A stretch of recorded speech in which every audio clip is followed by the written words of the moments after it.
Hello, everyone. This is Coach Kat, and thank you for registering and connecting with me, reconnecting with me to be a part of this Expand Your Brand. I want to spend some time with you over the next 3 days, today, Wednesday, and Thursday, and answer any questions you have about using podcasting in your business or as a business. Over this week, you're going to get to hear from people who have worked with me, and they're going to share with you about their business, and they're going to share with you about what it's like to work with me, because it's difficult sometimes to decide if you want to work with someone. Now, I'm a habitual dater.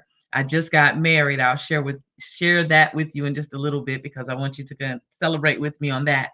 But but the lesson I got from being a habitual dater is that things don't always turn out the way the commercial was when they ask you out on a date.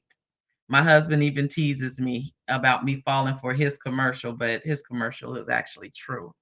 But a lot of times we hear something from a business, from someone we're interested in, a friend or family member, that just does not quite add up to what they said they were offering us or they're going to do for us.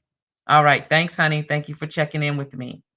I'm going to take a break. I want to share a video with you. I'm not going to take a break just this moment, but when I do take the break, I want to share a video with you of someone who we have sent a card out to, um, and it's made their day. People are going through many different things, whether it's sickness or they're getting married or they're losing a loved one or they're having a birthday or anniversary. People like to be recognized. They want to know that someone in the world sees them, and I've been able to get that started as of my birthday last year. I was able to get that started, and in my world, letting people know I'm thinking about you. I don't want anything. I just wanted to let you know that I hope that life is going well for you, or happy birthday, or I'm celebrating you. Some of my connections have gone on to do some major things compared to what they were doing when we started. Like, we started out doing our own thing, and now you're working with names that we didn't even believe we'd be working near. So celebrating them for their growth and their accolades and their awards, different things like that. So I'm gonna share one of those opportunities that me and my husband had to share with another couple, brightening their day, letting them know that we really are concerned about them and we hope that they get better. But before I share with I want to give you an idea about this Expand Your Brand 3-day workshop. It's free. So invite any of your friends to be a part of this 3-day free workshop. If you've ever wanted to know anything about podcasting, I want to tell you everything about podcasting. I remember when podcasting was not even an acceptable thing, was not even accepted in media. Now they're calling it the new media. It went from unknown to well known, and everyone has heard of it, maybe not exactly what to do with it, but they're aware of it. Maybe they've heard a podcast, maybe they were on a podcast, maybe they tried their hand at starting a podcast, but they know what that is now. Um, and the more you think about it, a podcast is what we're doing right now. I'm calling it an online workshop, but it's communication and you're tuning into it. A podcast is you and a friend having a phone call. You ever have a phone call with a friend and you say, man, we should have been recording this? That content is what you would use in a podcast. So it's simple, but the thing is about stamina. It's not about how easy it is to do. I'm not here to make it complex for you. I think everyone should have a podcast, a CD, a book, audio book. Like, I think whatever content you have that's valuable to the world should be made available to everyone.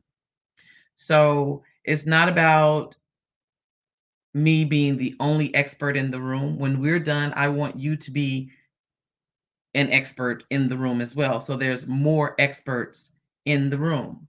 I want everyone to know what I know, because when everyone knows what I know, it makes what I know valid.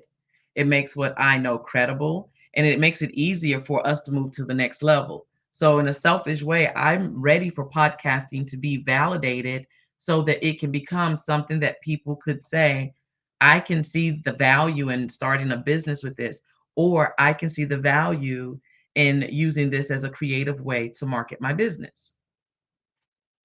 I want to share that card with you. And while I'm sharing that card with you, I want to put a couple of thoughts on your mind. Podcasting as a business is one thing I want to talk about this week. And then I want to talk about podcasting as a creative marketing strategy. Make sure you have pen and paper out. Make sure that you give yourself this time to really get the most out of our time together. Don't allow there to be any distractions. Make sure that you are in a quiet space. Separate yourself, ask the children. I know we're all working from home or remotely. We're working pretty close with our family and our housemates. So ask them just to give you a couple of hours to yourself. We'll be finished by 1 p.m. Ask them to give you a couple of hours to yourself because this is information that if I was your coach, you'd be paying for. So I'm offering this information so that you get the commercial and the real part of me. I don't want you to say, oh, I really want to work with her. And then I'm just not the coach for you once we sign up. I want to spend a few days with you, not because I can make this commercial last for 3 days and you not see my true personality, but because my true personality is who I am in business. And that's a tip. Like whoever you are, that is your secret sauce. If you're a creative, outspoken leader, then that's your secret sauce in your business and any of your conversations. Today, I'm hoping to bring on one of my clients and allow her to share her business with you, as well as what it's like to work with me, what it's like to have a coach guiding you to live life on your terms. So I want you to be prepared to ask questions. Don't be shy. Use your time wisely. Spend it like you would spend your money. Spend it wisely. I want you to look at our time together as an investment, as it is an investment. I want you to make sure that you're getting the most out of your investment. You want to see the stock rise in the information that you learn through me today. Maybe I'm not giving you brand new information. Maybe I'm clarifying or confirming some information. However, this works, it helps you get into the world of podcasting. It help me make the world of podcasting valuable and valuable. Okay. Make sure you're in a quiet space. Make sure you give yourself this time. Make sure you don't have your social media up. Don't have any extra tabs up. Make sure you give me as much of your undivided attention as possible. Some of you may be using your lunch break to connect with me, and so you may have to have your phone nearby on vibrate. That's fine. But as much as you can, give me your full attention so that you can get the most out of this and possibly be starting your podcast as soon as we're done today. All right. I'm checking in the chat to see if there's any comments or anyone logged in yet to start talking with us. And I want to also share the commercial. Actually, I have two. That's a commercial, like I'm doing a podcast now, right? I have two videos that I want to share with you. So I'm going to do those now. And these cards that I'm sharing with you are cards that we've sent out to people to celebrate them or to let them know that we're thinking about them. Mr. and Mrs. Jones, man, I just got y'all card. Man, that is so awesome, man. I'm so glad y'all found each other. I did not know that y'all dated back in the day. I saw the picture y'all posted. I did not know y'all dated back in the day. But this is awesome, man. Yeah, we feeling a lot better. We took tests and we just waiting on our results to come back. Hopefully it's over with. But man, I just appreciate that was some real stuff. I see this on the back. If y'all have some kind of business that y'all doing with these, please send me the information. But this is awesome. I never seen anything like this. I appreciate it. We both appreciate it. I just got it out the mail. But man, I love y'all, man. I appreciate it. Man, I wish y'all a long, prosperous, blessed marriage. Man, this is really nice, man. I really appreciate this, and y'all keep doing what you're doing from the heart, man. Y'all some great people, I can tell from y'all social media and Hopefully, when this thing over with, we can do some double dating, jazz fest, go to some not no cowboy games, but some Steeler games. No, I'm just kidding. But man, y'all have a blessed day, and we really appreciate this. And if I don't know if y'all got a business going with these, let me know so I can support it. But I really appreciate it. It's great. Y'all have a blessed day. Hello, Facebook fam. I wanted to come on and share this beautiful card that I received in the mail from Catherine Jones of This Needs to Be Said Media. This really made my day. She truly caught the essence of who I am with the pictures she selected and she chose to include in my card. And then she sent me this beautiful note celebrating me and who I am and the things I have accomplished.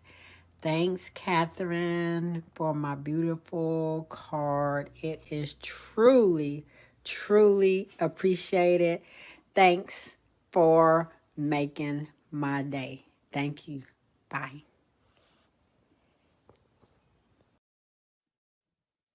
So that's going to lead us into what I want to talk about today, which is creative marketing. We are going to talk about podcasting as a business, and there is a way to have it as a business. And we'll get into that this week as well. But I want to talk about podcasting as a creative way to market your business. But speaking of creative ways to market your business, those cards that I sent out to make these people's day brighter has brought me new eyes on my business. I did not do it knowing that if I send this card to that person will send a referral to me. What I do understand is because I sent out the energy of thoughtfulness. I sent out the energy of gratitude and appreciation and celebration. People remembered me, or I was top of mind when they thought of someone who would need my services, whether it's for podcasting or if it's for business coaching. So this is something that is an added bonus. And then I didn't even know to ask them to make a video. That gave me an idea. Make a video of me sending you a card and how you reacted to it.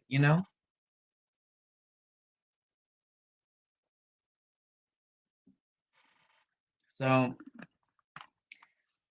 I sent them a card, and the ripple effect was that they made a video thanking us for sending a card to them and making their day. Some people that I've sent a card to, I've met them for the first time. I didn't have a long history with them, and that card made an impact on them that they wanted to connect further. They wanted to be social. They wanted to recommend me to someone. They wanted to know if we could collaborate on something. And that's great because I'm in business and I want to be recognized and I want people to want to work with me. So what I'm saying to you is I would love for you to sign up under me with send out cards so that you too can send out your own cards and make people's day. But I'm also saying looking at creative ways to market your business. Maybe you don't want to sign up with an affiliate program. Maybe you say, well, I'll write a personal note. I'll do a personal email. I'll make a special phone call. But whatever it is, make it a signature, something that people will expect from you. Growing up, say growing up, right? As a child, McDonald's, McDonald's would have the birthday club. And I guess you're in the birthday club up until maybe 10 years old. And so every year you'd get a birthday card and you get a tear off to get a free Happy Meal. And I looked forward to that. And I still to this day look forward to getting gifts on my birthday from restaurants that I go to throughout the year. So I'm looking online for the restaurant that's going to give me, a free dessert, that's going to give me, half off or whatever it's going to give me because it's my birthday. I'm looking forward to that signature. So it's not something you have to do all the time. You don't have to send them something every week. You don't have to be in deep communication with them. You just need to stand out in the sense of showing that you care. And yes, a lot of people send cards and a lot of people offer a discount. But what are those things that you receive that you look forward to? I know I like Bath and Body Works. I know I like Victoria's Secrets. The things that I like, I would like to get, a freebie sometimes. Maybe there's a lotion, a tote bag, something. I would like to get that. I patronize this place. It's become my go-to for lotion. It's my go-to for lingerie. It's my go-to for food. It's my go-to for, where I buy my books. So I want them to offer me something special. I want them to. Whether I use it or not doesn't make a difference. And you may say, well, that's the whole point, Catherine. I don't want to offer a bunch of coupons and have a printing cost or have to pay someone to design something that people won't buy into. Creativity isn't instant magic. Creativity is how you decide to sign your signature. Creativity is your style of dress. Creativity is how you present yourself to people.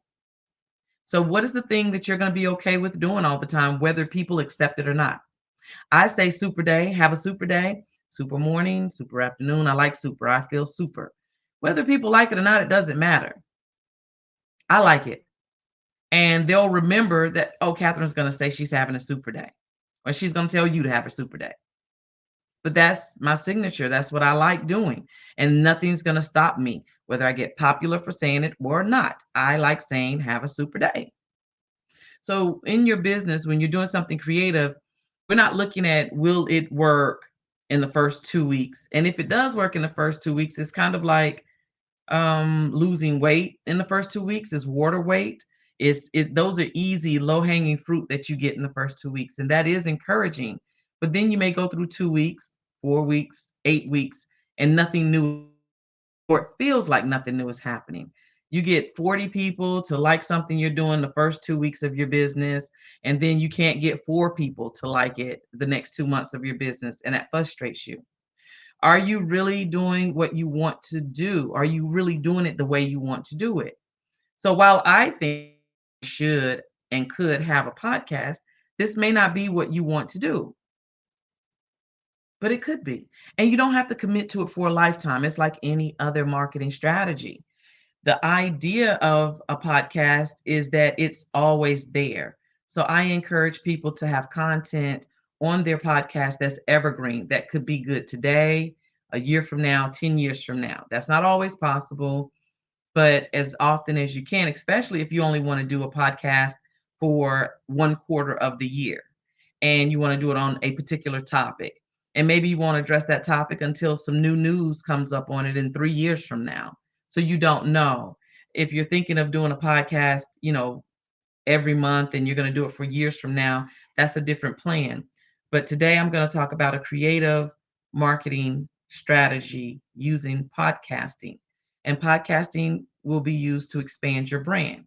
Expanding your brand means getting more people to recognize and understand what you offer and what they should come to you for. Picking at me because I said McDonald's. So for today, podcasting is a creative way to market your business. I had a friend, I have a friend, but at the time he was doing a book, so that's why I said had. My friend Anthony was publishing a book. He had published a book and he was thinking of the best ways to get his book into the hands of people. He wanted to make money from his book. And I think he understood the first people that will buy your book are people that already know you. So the people that already know you is kind of not like a real sale. It's like I'm expecting you to purchase this. So I got this 10 or 20 people out of the way. But he wanted to know how he could reach a bigger audience. And I gave him the same information I would give anybody else that wants to use podcasting, but I didn't know it was going to be temporary. I learned from him that, okay, podcasting can be seasonal with a purpose. So, but I gave him the long term, because that's what I was looking at it for. This is the job I have. But he took his book, and while he talked about his book, he invited other people to his platform. He had other people on his panel. What he understood was how to draw an audience. He just needed a platform. So he used podcasting as that platform to draw in people to get an idea or to become aware that he has this book out. Because even before me meeting him in the podcast group, I didn't know that I wouldn't have known he had a book. He's not in my city, he's not in my state, he's a new author. Unless he sent the book directly to me to preview and read for an interview, I would have missed him as well. So he networked across social media with other people who were hosting podcasts, and he got an interview with me and with others. And he even asked me, Catherine, if you have a list of other podcasts that I can be booked on to talk about my book, I would pay you for it. And it just so happened I did have a directory. And he paid me $25 for the directory that I put together. And it was maybe 10 pages long, but the value of that directory gave him the number of interviews he felt made him successful with his book tour. It gave him more coverage because once you have your podcast, you are now a part of a podcast community. And while they don't necessarily reach out and say, hey, we see you, come be with us, you kind of are accepted easily and you help each other. And once you help someone, they're interested in helping you right back. And it's because it's still grassroots and it's still new and we're looking to be accepted in this community. So the community itself is very niche. I think somebody say niche or niche. So in the community, you learn what equipment to use. You learn where to find content. You learn how to be professional. You learn about lighting. You learn where to find the best deals. You learn about sponsors. So that community is trying to gain its presence. It is considered new media, finally, is being recognized, but still looking to get a bigger reach as a podcast community. So once you have a podcast, whether you're going to do it short term or long term, you have a new community. And there's a community that wants to help you be successful with your podcasting. And yes, there's competitors and there's people who are not going to like your podcast out, but it's okay. You're doing your podcast style for what your purpose is and for what you can maintain. You may only be able to maintain a good 3 months. You may be able to maintain topical things. So you only come on maybe quarterly to cover things that happen in, that particular quarter of the year. It's your choice about your podcast, but the community of podcasting as a whole is a new area for you. So now you want to be a podcaster, you want to use it to creatively market your business, and now you have a new network of people who will probably let you be on their show. But my advice to you, in order to get someone to let you be on their platform that they've worked so hard to establish and their audience that they've worked so hard to nurture, be of service to them. You can find out how much it costs to be on their platform, but there's so many podcasts that you would run out of money trying to be on all of the podcasts. So finding a creative way to make their show a win-win for you and them, let you talk about your show or your product or service, and what can you add to them. Maybe you can come on as a guest commentator once a week or once a month. Maybe you can be a guest panelist. Maybe you can be someone on their network to help them grow. You understand? So podcasting is all online. Um, so it makes networking easy, and it puts you like right in the center. To me, it puts you right in the center of this new world.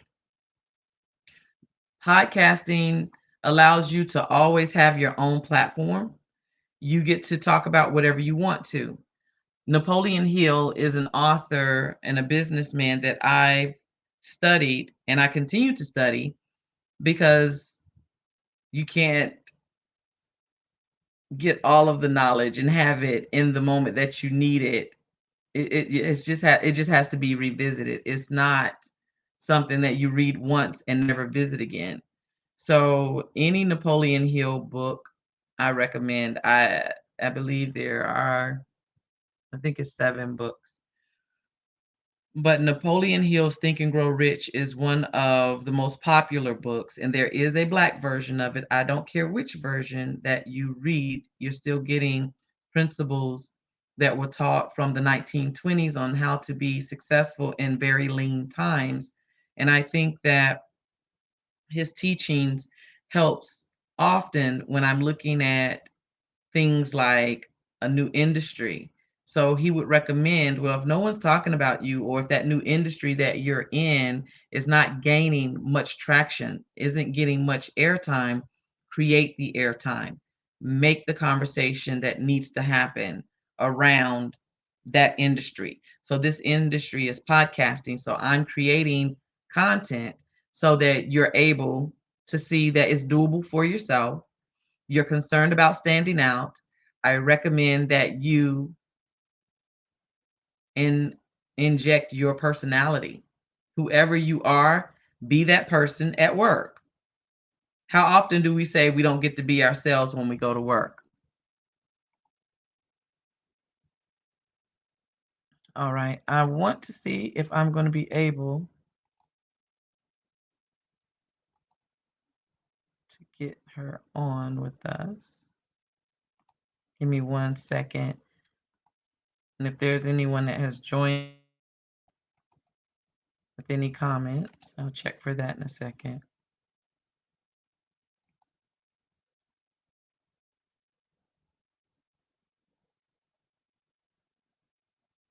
Mm, okay.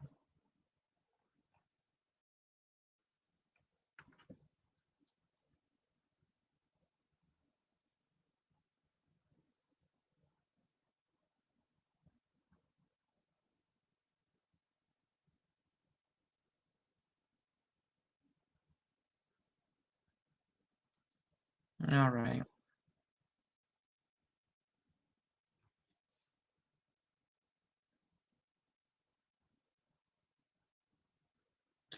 And what I'm also finding is that people who are consumers of YouTube videos and podcasts, that they are very gracious when it comes to technical difficulties or things not working perfectly. I think maybe even was it the 80s or the 90s when they started revealing, I'm gonna have to say the 1980s eventually, but it was the 80s and 90s, I believe, when they started showing behind the scenes and bloopers. And people are very interested in seeing you be human and for you to stammer or stumble or to make an error because, people have practiced to be on TV to do it perfect. So let me see if I can get my technology to work. That's why I brought that up, because trying to get a new technology to work is not always easy.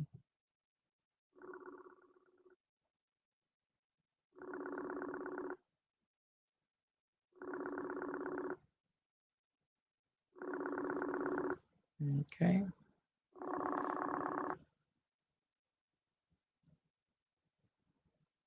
All right. All righty, righty. So if it doesn't happen today, tomorrow or the next day, my intention is to have someone on if we can get this technology figured out. Here we go. Let's see.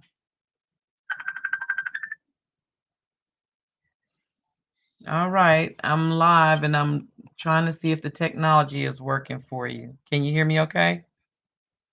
I can hear you. All right. Were you able to get the StreamYard to work? No, I'm still working on it. I thought I had it, and then I did something. Did I give you did you see the link again? Uh, yeah, because it took me. It was able to let me go link to Facebook, Mm-hmm. But after I got in, I started like editing all the stuff I wanted it to do, but then I don't know what I did, so Are I you couldn't trying get to back to it. are you trying to set up a show yourself? You just gotta be I think that's what it was telling me at first. okay. Girl, I was like, this is driving me crazy. Okay, and I know technology, and I'm talking about that while we're live right now. I know technology can drive us bonkers, but once we get it mastered, then I used to be really good at this stuff. Now I'm well, like, you got to I get can't back on figure the bicycle. crap out. Yeah. I Okay, know. so I'm let's off see. the bicycle. I put another link in there. Let's see. We'll recopy it. You see it now? Now? There you go.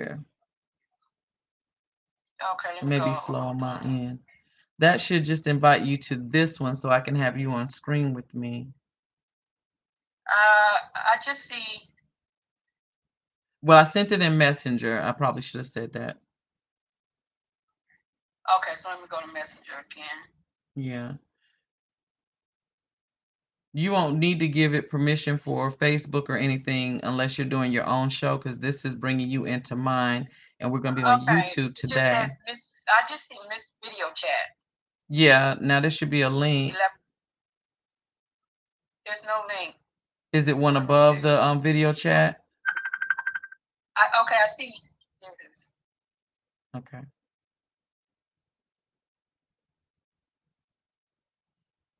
It says that you're in another call. Okay, click the StreamYard link, not the video chat link, because we're in the video chat.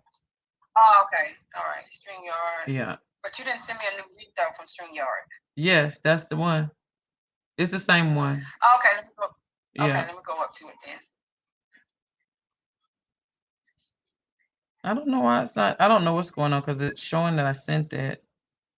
It should be between our two video chats here. It's not. You don't have one under the first video chat? Let me show you what I got. Okay. If I can turn it around. Can you see my screen? I see your screen. And you see the link right here? And you don't have that? No, it didn't come through. And not even up here either? No, let me check. Let me check again. Oh boy. Well, this is the way it is. We're actually live on the day of the event, and something is. That's good. He said he can hear us very clear. And I got you on speakerphone. Yeah, so probably what I'll do then for today, Regina, I'll just have me and you, they'll hear your audio. So he says he can hear you okay. So we'll figure out what's going on with StreamYard later, because it really just could be we're doing it today. And I mean, because it, of course, you could try it out and it doesn't work. It works perfectly, and then it don't. So don't worry about that part. We'll figure that out later. So this part, I'm gonna pause. Well, you heard me and Regina working out the technical difficulties, and when you have an event and something doesn't work out the way you want it to, it's okay. Like, don't lose it. I'm saying that from experience because I chalk things up as it's a loss because it didn't go the way I wanted it to go, and that really, really holds you back, and it doesn't leave any room for creativity. And we're talking about creativity, and we're talking about creatively marketing your brand using podcasting. But I'm gonna take a break from that because I have someone on the line with me. I wanted them on the screen with me, but my husband is checking the sound and says that he can hear us very good. So I'm just going to roll with this. Okay. So Regina Davidson is joining us for this conversation. She is a client and friend of mine. And friend isn't lightly. So when I'm saying people who are client and friend, I don't want it to be like everyone's her friend. If I say someone's my friend, there's a reason, there's a anchor in it. Me and Regina and I go back several years, almost, is it 12 years? Did I meet you from when I was at Urban Times? Wow. Yeah, Urban Times. Yeah, that's 12 years. That's 12 years. Yeah. Yeah. Or maybe even 13 because Yeah, so we're going to stick with 12 years because this needs to be said. I'll be 12 years old this year. And it started with podcasting, and podcasting was not popular. No one knew about it. Nobody wanted to, invest any big money in little old me because there were bigger platforms that was hosting podcasts. So why would they fool with me? And it made sense, but it didn't. And I didn't want it to not, it didn't make sense to me, but it made sense, business wise. But now today you can say to someone you're gonna have a podcast as a business, and it's not like it's not unheard of, and people believe it's possible. And depending on who you are, it really could take off. But we're gonna stop talking about podcasting for a moment because Regina does something completely different. She is an interior designer. And let me be clear, because I get in trouble for saying the wrong words, and Regina's going to tell us why that bugs her so much. But she is an interior designer, owner of Regina D Interiors. Look at me getting it right today. And I will not call all right now. and I will not call a sofa a couch. Well, look, No, welcome to sofa expand your accounts. brand. Welcome. Thank you. Thank you for having me. I'm excited to be here. Tell us about you. And first of all, before we even get started, what's the difference between an interior decorator and an interior designer? Okay, well, let's see. Okay, so it's very interesting about an interior designer and a decorator. There are differences and there are instances where they do cross. Okay, so an interior designer normally, has went to school and studied interior design. And basically, what interior design is that it's the study of the needs and the functionality of what a client would need within a space. So you learn things like space planning, you learn about color, how to uh, know color and how color works, color theory. You learn how to lay out a space. You learn about building codes. You learn drafting and drawing and all those types of things. So a lot of the technical things. And you also learn, the pretty stuff, the decorating portion. But a decorator is who really kind of goes in and makes a place pretty. They don't necessarily have to have a degree.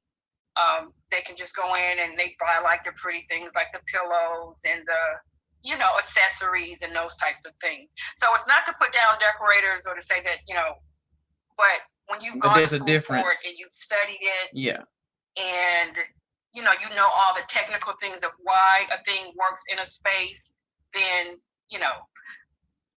you've studied that and you've taken that on to become a designer. So you want to be recognized as a designer. It's just like, I think we had a discussion once before. yeah. You said I said about, I use, for example, an attorney and a paralegal. Not to take anything away from a paralegal because they have to study as well, and they also probably have degrees as well. But I would think to myself personally that a person who's gone to school for many, many years to become an attorney and study to pass a bar, they would not want to be called a paralegal just in general conversation, being introduced as a paralegal as opposed to an esquire. They would probably be a little, taken aback. So that's kind of like that decorator. Designer. I got it. I thought when I started doing my podcast and my TV show years ago, I was like, okay, I want to be Charlotte's version of Oprah, but I don't want to disrespect Oprah because when I look at her story, what we are able to know, it wasn't easy and she didn't always know what to do next. And her decisions weren't because she thought, oh, one day I'm going to have the Oprah show. It wasn't that cut out, but when she was getting ready to lose her job, she had to make a decision. And maybe in that moment, she says, I don't want to work for somebody else so bad. I'm interested in learning all of this. So we don't know, what it took for her to learn everything. Did she have to do a crash test? She was a talent. Did she know editing and producing? And did she know these things? I don't know that. And I didn't want to be disrespectful to the industry of talk shows. Like there's no school that I know of that you go to be a talk show host, but I don't run out here and be like, oh yeah, I can do whatever she does, just out of respect. So I could imagine investing time in school, and then some whippersnapper comes behind you and you're called, no, you're not that. You didn't go to school for that, or you didn't invest in that. Right. And besides, these people have, made it a way for us, an attorney or a designer, um, billionaire talk show hosts have made a path. And it would be kind of disrespectful, Right. even if you do got your own thing, to kind of go your own way. Right. Like, no, like, because at some point your road, I Right. think the roads will cross. And I think that you would want that Right. respect once you elevate. So you wouldn't want someone coming behind you, or Exactly. so I see that. I see that. I wouldn't want to be. Yeah, it just. I'm sorry, I didn't mean to interrupt. Oh no, I But wouldn't I want to was be also going to say, discredited. But go ahead to it. Yeah. okay, and just to add to what you're saying, which makes a lot of sense. Um, don't get me wrong. There are a lot, not a lot. There are some really really well known, famous interior designers that did not go to school. Just like, in many fields, there are, Mm-hmm. some fields that, creatively or not, technology, there are a lot of famous, wealthy, well-known people who have went into certain fields and became, or maybe started school and then stopped because they Mm-hmm. figured I can do this on my own. I can learn it. I can do it my way. Or they did some understudy under a professional and then they went out on their own. So, Mm-hmm. I mean, there are some out there that do not have degrees, but they have the expertise and they went through the hard, school of hard knocks to Mm-hmm. learn and to really study on their own to get what it is they needed to become, that specialist or specialize in that. Well, speaking of specialists, you are a designer, and I know I had us talking way too Yes. long about the difference between a designer and decorator. But let's talk about your business. Like, I love people who do stuff that they love. So, Mm-hmm. over the years that I've known you, you've gone through some tough things, really tough things. When we talked before, this past year had been many years, and while you were already into Yeah. the design world, you had gotten sick, and life changes, and you have to make decisions on Life what you're going to does. do next. So I met you as a designer. You went through a very serious illness and came out apparently victorious, because we're here talking to you, correct? Yeah. And victorious would have been if you went on to heaven too. Don't let me knock that, but we're happy you're still here with Right. us. Yeah. But you came out victorious and you went back to doing design work. So to me, I'm I did. thinking, gosh, would I be doing what I deserve, what I desire, what I love doing on the day that I would take my last breath? And the answer for you would be yes. And then when you caught the breath and said, "Oh, I ain't gone yet," okay, well, I'm back to what I was doing. So, Exactly true. so talk to me, because I wasn't you. I'm on the outside romanticizing it in a sense, making it sound easy, but I wasn't there. And what was it like? Did you think you Right. would quit doing this? How did you get into this? Give us give me the tea. I'm asking like two questions, and I know it's a lot, but this was your It passion. is. You got sick. Life was going to Mhm. have to change. You may not be able to do this anymore for health reasons, and then you're back. Mhm. So talk to Right. me about all of it. Well, God, where do I start? Well, before I became an interior designer, I was designing interiors, if that makes any sense. Mm-hmm. So, meaning before I formally started doing it as a profession, or as a business, I'm a lifelong entrepreneur, even though I worked in corporate America. Mm-hmm. And before, I started literally doing it when I lived in New York City, I was an international flight attendant. So I traveled internationally. I spent a lot of time abroad. So that enhanced my love, for spaces and interiors and beautiful things, because when I go to foreign countries, I would see things that just really stood out to me. Bold colors, unique furniture, different things from what you would see here in the United States. Mm-hmm. We have a certain style or aesthetic here, but when you travel to other countries, you see how other people live, and you see their spaces are totally different and their functionality is totally different. So the way that they would set up chairs and tables would be totally different from how we would do it here. So that just struck a nerve with me. So living in New York and, also in the city of New York and living in Brooklyn, just seeing different buildings and different styles. My style that I love, style of design, is Art Deco. So Art Deco, you see it all around. You see it, in buildings. You see it everywhere. So that is my style. But I like a lot of different styles of design, aesthetics. So when I decided to come back from New York to Charlotte, I had a love for interior design, and I was, people would call me and say, Gina, can you help me with picking out colors, or can you help me set up, my living room space? Or so I was always about, like, before I even went back to school for it officially, I was always doing things to design, and everything that I've ever did was really a creative endeavor. So from doing designing events for weddings and parties and anniversaries and that type of thing. So I've always been that person. So, when I came back to Charlotte and I got sick, I became ill, very ill. Um, that lasted longer than I expected. Also, it took a toll on me. It lasted for many years. It was a battle that I had to fight through, but I came through on the other side. And process, I decided to, in my craziness, go back to school, because that was like a challenge to myself to say that I can do this, even doing this process of healing. So I did return to school to get a degree in interior design. And it was really just to get the paper, to say I have that piece of paper that sometimes people want to see, to legitimize yourself. And so once I did that and made it through that, I was on fire.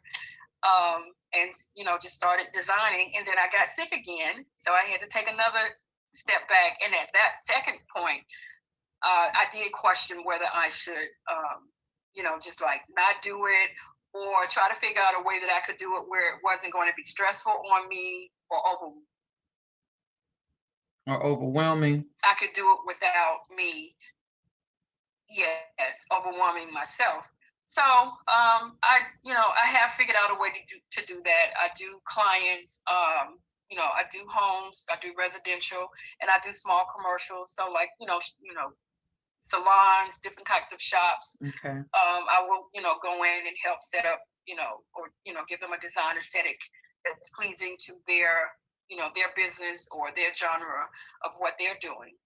And I also do small projects. I try to gauge, like, larger projects. I don't put those so close together.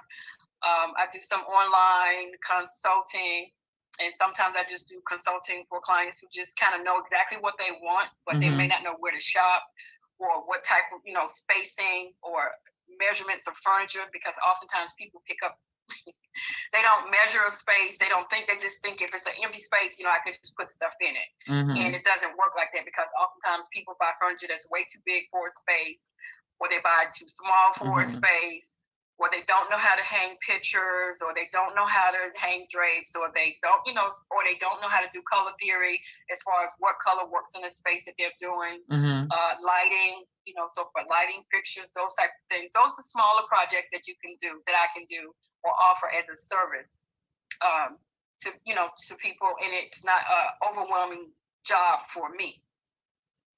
So that's just, I guess, the gist of how I started and how I got into it. So and you answered, like, even after you being, because it sounded like you got determination, because it was in your healing that you went back to school to finish. Okay. Yes, in my healing. And that was, and when I say in my healing, while in school, returning to school, to do this, I was on dialysis, and that was the doctors didn't really want me to do it, but that was just something I felt that I could work around. I was determined to do it, and I knew if I was diligent in how I took care of myself, and because I did my own dialysis, I did it at home. So connecting to a machine every day in the evening. So I worked my schedule around it, and I was able to do it. And I then got the call because I was on a kidney transplant list as well. So I got the call one day during a class in school session while I was in school. So I had to take a semester off to go through that process. But I didn't want to set it out too long to where I would be too far behind, and try to play catch up again. So I went through that process, did what I had to do, to help the kidney do what it needed to do, and so that my body could receive it and not reject it. And after that, I went back. I took that whole semester over. Of course, I aced it, and then finished up actually sooner than some of the other students who were there, when I took the break. And they were like, how did you come back? How did you come back and, were able to function to, study and do this? I was just determined. And then I also heard that, and in you talking earlier, I heard you say, you didn't say creative, but you talked about, okay, if I'm going to do this, I can't just do it. I'm going to have to be creative. And you again didn't say the word creative, but I heard you saying, I'm going to have to do things that are low impact. I'm going to have to do things that I can do up to this point with this energy. And that is something that I think probably would discourage me a few years ago. I know it would have if it didn't happen the way I thought it should happen. If I didn't get every I dotted and every T crossed, then it's not gonna happen. It's not gonna go right. I don't want to do it another way. I want to do it this way, and you could have gotten hung up on that because you could do interior design a different way. It would cause stress to your body, stress to, overwhelm. You said overwhelm. So not thinking about those things, saying I'm not going to worry about being overwhelmed or stressing my body out. I'm going to do it the way I saw it in my head, and that's it. And I think when we think about our dreams, we do have it one way in our head, but it's been many times that the dream comes to life and it is identified not because it looked exactly like we thought it should look. It's identified because of the energy. We know that, oh, this is it. You didn't know that meal was going to be that tasty until you taste it. It's like, oh man. In fact, I made some sandwiches last night that I didn't know it was going to be that amazing. I'm thinking about lunch now.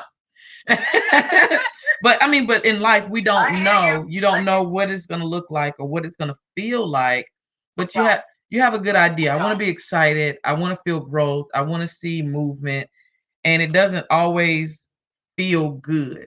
You might have to be embarrassed a little bit. Someone says, you didn't already know that? No, I didn't already know that. And be willing to say, no, I didn't know that. And that's making yourself a little vulnerable if you're someone like myself that likes to already know everything. But I also know how to make myself vulnerable so I get to know more stuff. Yep. Man, you have a knot in your throat. But with that knot in my throat, I'll still say, no, I didn't know that. Now tell me. That's how I know so much, because I don't mind not knowing something. I'm not going to play like I already know it. I don't know it. Tell me, teach me. And this person gets to add value and I get to know more stuff, But we don't know what it's going to look like. But I also think the determination that you had and you being creative to do what you want to. Now, were you going to do design before you found out that you were going to need a kidney transplant?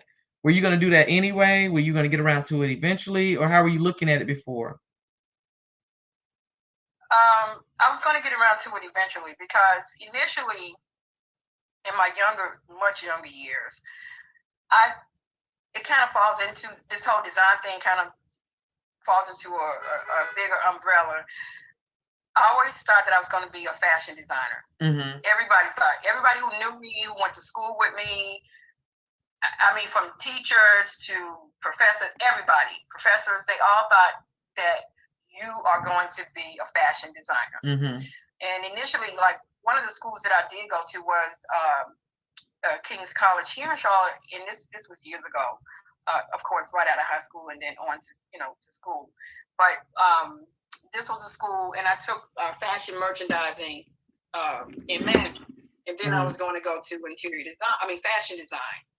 So fashion design is like my love, and interior design is like my love. But it came to a point where I couldn't I had to figure out which one I was going to do. I kind of got distracted from the fashion portion of it because I started working in corporate America.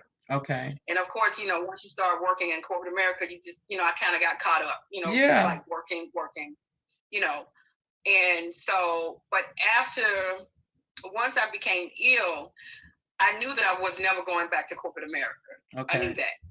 So that's when it was like, okay, what are you going to do? Are you going to do interior design or are you going to do fashion? So interior design was like, I think, that was just the thing. That was just like, okay, I'm going to do this because I can always do fashion. I mean, I just feel like with that, because I do so, I can always create creative pieces. I can, like if I decided I wanted to do a fashion show or whatever, or produce something, I could do that. But designing spaces is what became like my heart, because people would always come to me for just general questions or needing help or wanting me to come and look at their space and wanting me to come help them figure something out. What colors should go in here? Okay. What style of furniture? If they didn't know their style, they're like, I don't have a style. And I'm like, yes, you do have a style. You just don't know the name of it or what it's called. And how to mix styles, because some people don't know how to mix. Some people are very eclectic in their style. They like modern and they like traditional and they like pieces from. So you have to know how to merge those different pieces and styles together so that it doesn't look crazy. So it's between fashion and interior. Okay, but either way, it was going to be you designing it, you pulling it together, you making it that look, whatever we're looking for. Right. Okay. Well, we're getting to the interesting part. What's the interesting part? The interesting part. Because that was the easy part. That was you doing what you love. That is you talking about the evolution of how we got to interior design. And what we heard is that it's all connected to beautiful spaces, beautiful clothes, beautiful looks. And when we think about a dream, because my dream as a kid was to be a school teacher and an author. Oh wow. And well, that's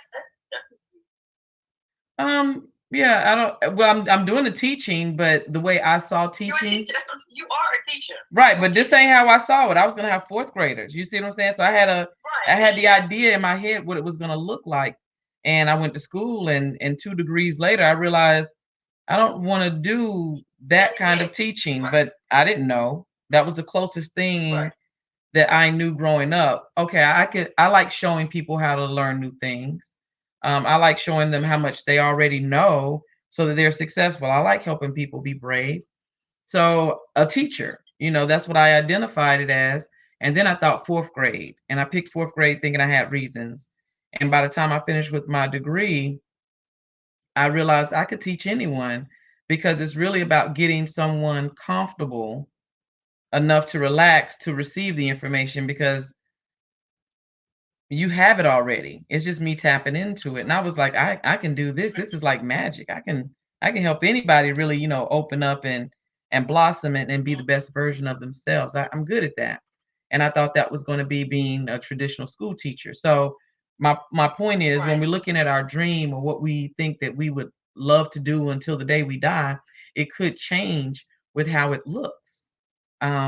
Teacher, no less. I'm going from 5-year-old wisdom up till many years past 5 years old, and I still want to be a teacher. Still love teaching, love being resourceful, love connecting people to information they can use, people that they can collaborate with. And this just wasn't how I saw it. I would miss this if I got caught up in it, had to look exactly the way I needed it to look. And Exactly. with you, design has always been there, but not the way we're looking at it now. And when you're looking at your business, those of you that's tuning in and being a part of this workshop today, it's your dream starts out, it's an idea. It's an idea. We don't know until we pull that idea together, we try some things out. If you're like me, I tell jokes that I think are very funny. I mean, like I could tell the joke and I'm hysterically laughing and no one else is moving. No one else thinks it's funny, but I'll say something after that. In fact, my response to the fact they didn't think my joke was funny is what's more funny to them. So they're laughing. I'm like, y'all laughing at the wrong parts. So until you take your show on the road, you don't know if people are really buying into it enough for you to keep doing that thing you love. Now, if you love telling corny jokes, which I do, I have to learn that my audience is going to be quiet, especially because they don't like corny jokes. And I think for me, that's funny because they don't like the corny jokes. And it's funny to them that they don't like the funny, the corny jokes. So maybe that's the joke. But I don't see building a business around. I don't see building a business around that, but I do see building a business around evolving a thought. So I'm not a fourth grade school teacher. I'm an any school teacher. I can help you see missing pieces, help you put it together, and then you move on. I'm not here to do it for you. You're creative and you're brilliant on your own. You just need sometimes for someone to say, hey, that's blocking your way. Let me move this out your way. Can you see now? As opposed to someone just filling in an answer for you because you never get the experience of doing it yourself, but you don't have to do it by yourself. So speaking of doing things for yourself, but not by yourself, we talked about the easy part of who is Regina, the interior. But I want to talk about getting a coach. Like, what's the thought process? What was it for you in hiring a coach? And of course, we're going to get around to what is it like working with me. So, did you have other coaches before me? And what was that like? I did have a coach before you. Shame, shame. They were, I know, they were good. But I don't think as far as fit for what I needed. I mean, how do I say it? I'm trying to think. They were good, but they were more.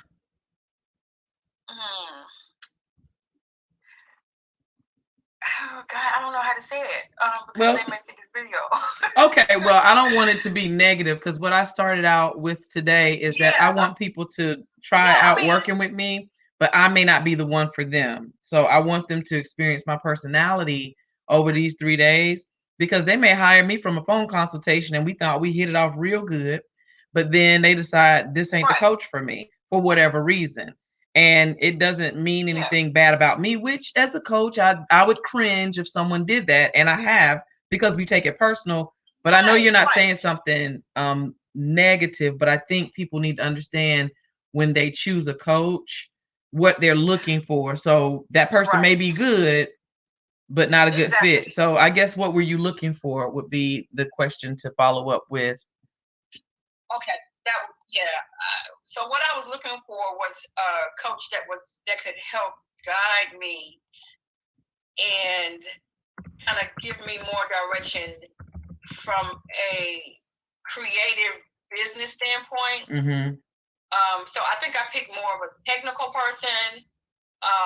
They were more technical. Okay. But it was more about kind of like from their perspective of business, but not from a creative, like how I think, not how I think, but how a creative thinks. Creative people think totally different. We're kind of like all over the place. Yeah. We kind of start on we get a light bulb moment on something, and then we're like ready to jump on it. So I need someone who can more help me to structure my thought process on what it is I wanted to do.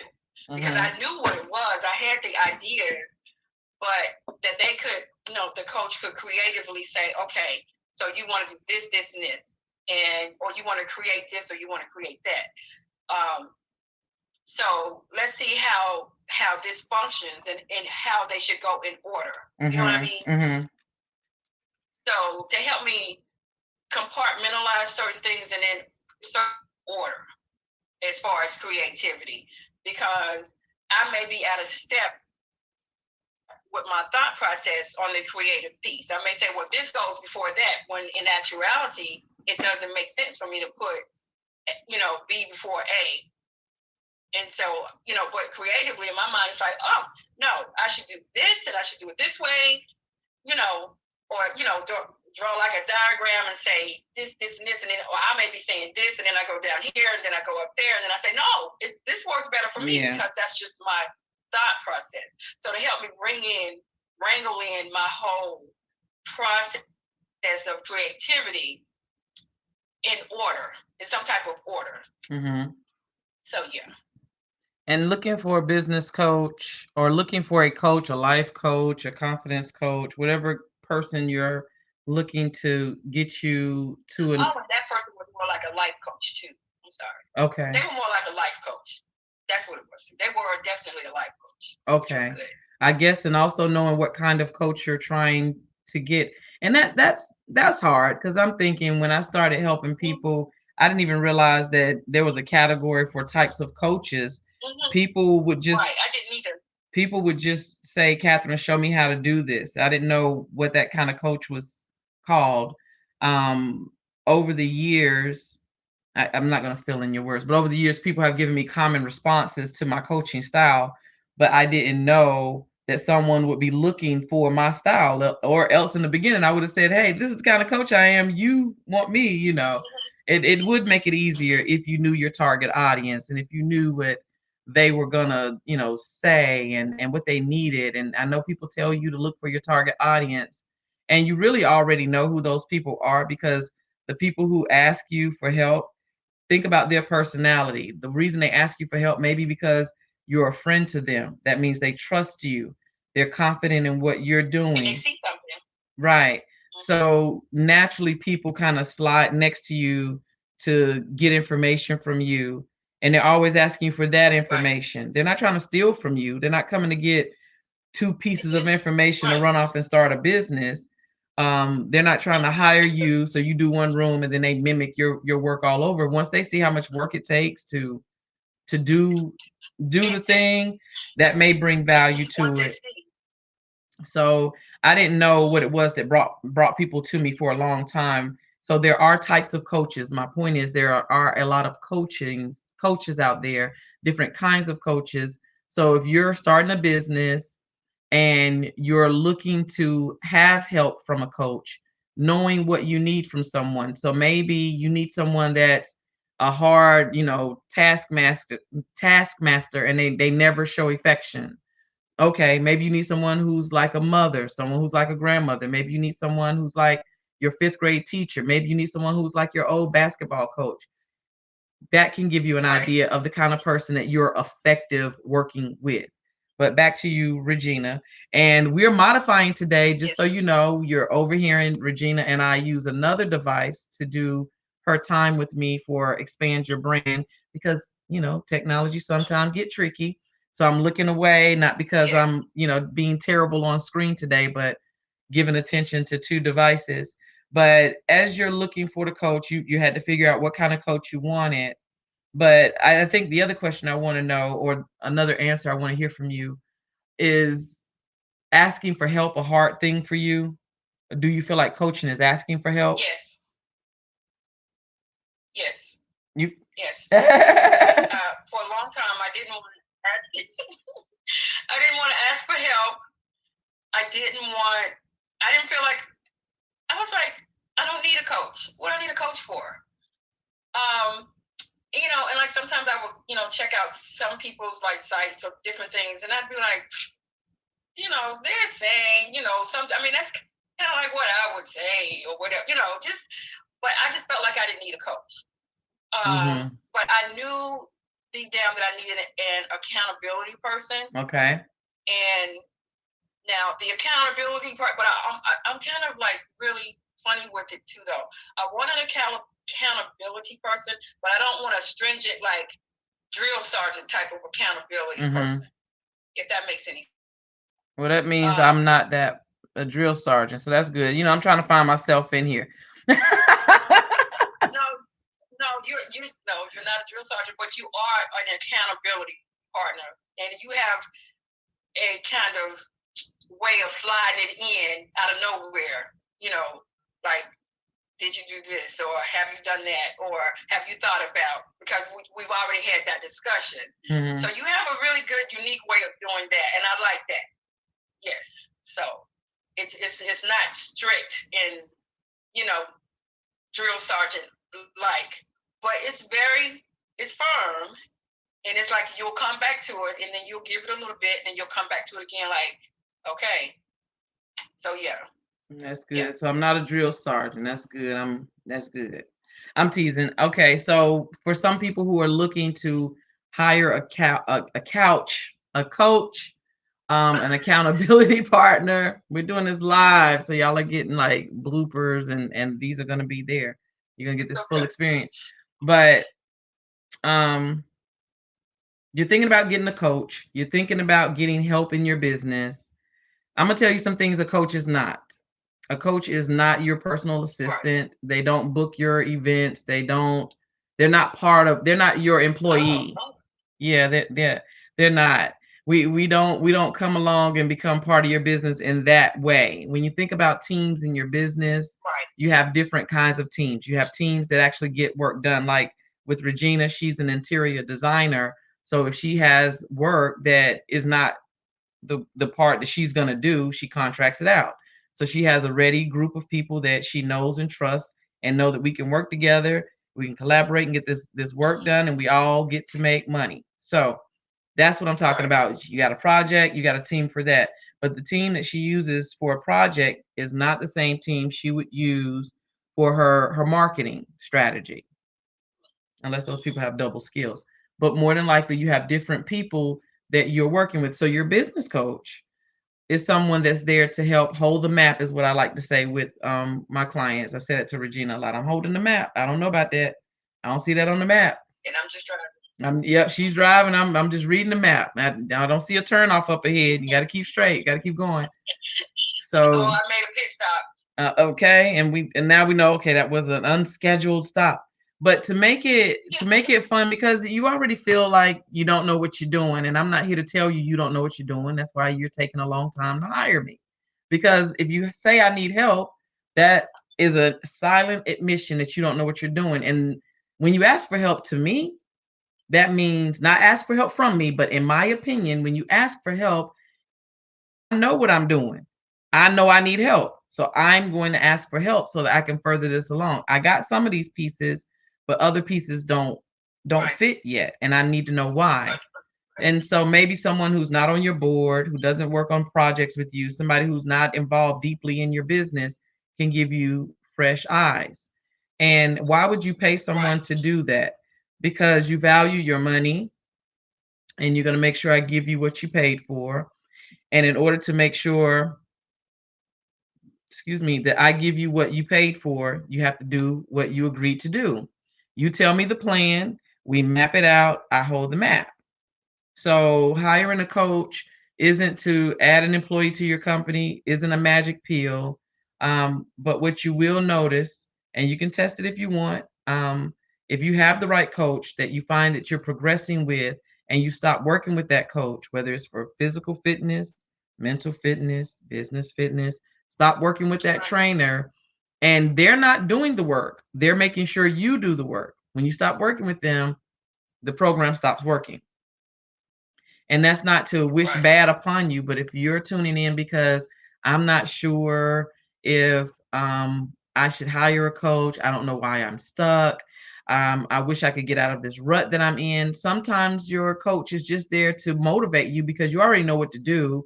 It just may not seem fun. It might not seem like the thing that's going to make you the next overnight success. Like whatever about it doesn't thrill you. But your coach gets you back in there to understand that yes, this is what you wanted to do. The whole process isn't fun, but when we get to the end, you're going to like everything that's come out of the preparation for this. Even if we fail, you're going to enjoy this because there's so many valuable things that you've learned along the way. and you have someone to make sure that you're celebrated. Hey, did you stop to celebrate yourself for this? And what I'm sharing with the clients this year is shameless self promotion. I want you, and Regina has it down pat. She says, "Okay, I got some stuff for you." And I don't know if she waits to build it up or if it all happens in one day, but she said, "Let me lay it on you. This is this, this is this, and another thing happened, and this was right up under my nose." And she's got it down to shamelessly self promote, which means praise yourself, celebrate, because we spend all of our moments for one big moment. Why are you not saying, you know what? I was not calling those people back today and I did. Look what happened. I got it off my list. Look what happened. I actually reached the people that I wanted to talk to today. You know, you get things done, things you've been avoiding, you can celebrate. Oh, that's a burden off. I got my taxes filed. Oh, that's a burden off. I called back that person that I fell out with, but now I'm glad I called them because actually it was a misunderstanding. Right. Whatever you're avoiding or whatever's not thrilling, do all of those boring, unthrilling things that lead up to that big moment. But don't wait to the big moment just to celebrate yourself. Shamelessly self promote along the way. So we're going to get back to what is it like to work with Coach Cat? Because we already know me and you both can agree, even myself, I don't like asking for help, but I do ask for help because I know it's going to benefit me. But I still have that thing in the back of my head that says you should be able to figure this out on your own. You should be able to do it yourself. You don't have the money for this. Why would anything that's going to keep me from asking for help? I've heard it. So now we've gotten over that. We've decided we're gonna ask for help. Okay. Okay, honey he's putting the words up. He's saying self promote. That's right. Put it all up there. And I'm figuring out how to use StreamYard to put these think bubbles up here so people can see this stuff. So I'm working on this technology. We're doing this live. I hadn't mastered this. And I'm also learning. I'm learning to have a backup plan for the backup plan. Because technology will let you down. But back to you. We're over asking for help. We made ourselves vulnerable. So we're here. We asked for help. We asked for the type of coach we wanted. And we figured that part out. You need someone that's creative, not technical, someone that's not a drill sergeant, but they keep you on point. And knowing that you don't care too much for asking for help, you should be able to do it on your own. You overcame that and you said, I'm biting the bullet. I'm asking for help. What is it like to work with the right coach for you? Okay. Well, working with the right coach for me is like a really good experience, actually. So, working with you as my coach, it helps me to process things, and it helps me to go through different thought processes. So, you as a coach, you guide me, you help me to remember things that I've said or, things that we've discussed. So you have a way with bringing back things to remembrance on where are you at with that? What are you thinking about with that? Is that something that you're going to proceed with, or are you going in a different direction now because something else may have happened? So you help me with brainstorming, which is I think that's the critical thing that I like as far as you being my coach, the brainstorming, because I brainstorm, but then I may forget portions of my brainstorming pieces. So we do like a call once a month, and during that call is recorded. So if there are things that I've forgotten during that conversation of brainstorming and talking about where I'm at and where I'm going to go or move towards, I can refer back to that, and I like that. I did not do that with my former, coach. We didn't do that, so that's a definite advantage to you as my coach. The recording of our conversations, the fact that we do have recorded conversations once a month. Sometimes I need it a little bit more than that, but the once a month, I know there's going to be like an hour at least of us talking and discussing project, where I'm at, what I'm doing, what I'm working on, and how I'm advancing. And then like you're going to brainstorm and throw out, well, have you thought about it like this? Like I may be thinking one way, so it may like pique my thought process to think about it in a different way to come at solving a problem. So I think you're also good at helping to problem solve. So as a coach, I would definitely recommend you for that as far as brainstorming and problem solving. So that's definitely what I look towards you for. And I enjoy, that portion of it as far as you being my coach.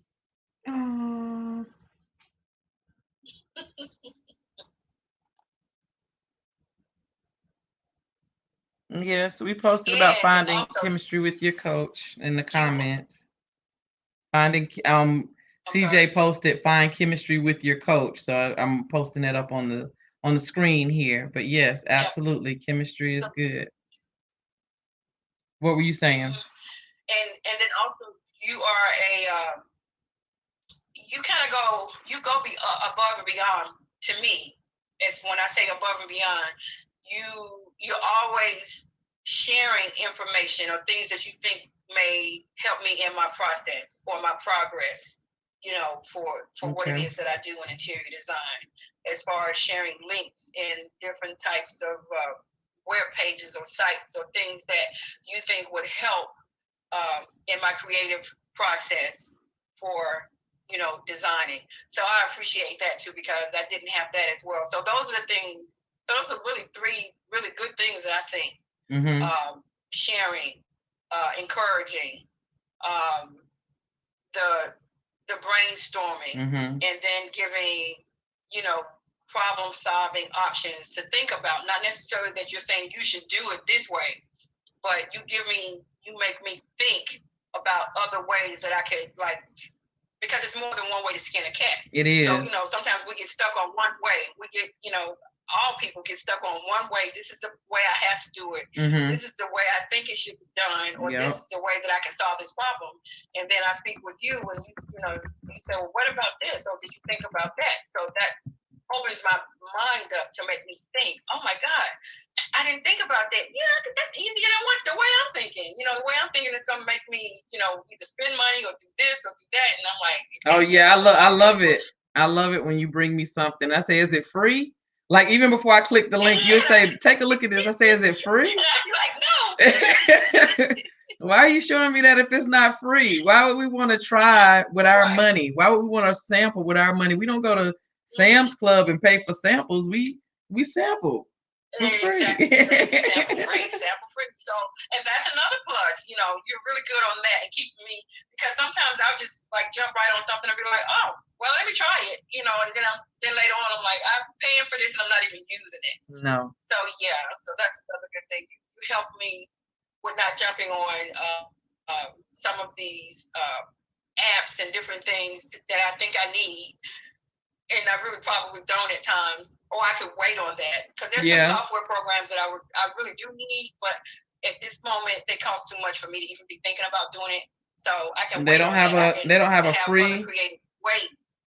And now I'm going into coach mode. They don't have a free. They don't have a free or very almost cheap level for you to begin, because the thing with because there are technologies that we want to use in our business, even myself.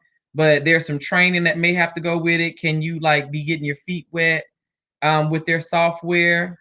Yeah, on some of them, yes. But then when it comes to some of the really technical stuff, the drawing and the drafting of an interior space, doing walls and all that. I mean, they have some of the ones that are kind of generic, Okay. and not overly detailed.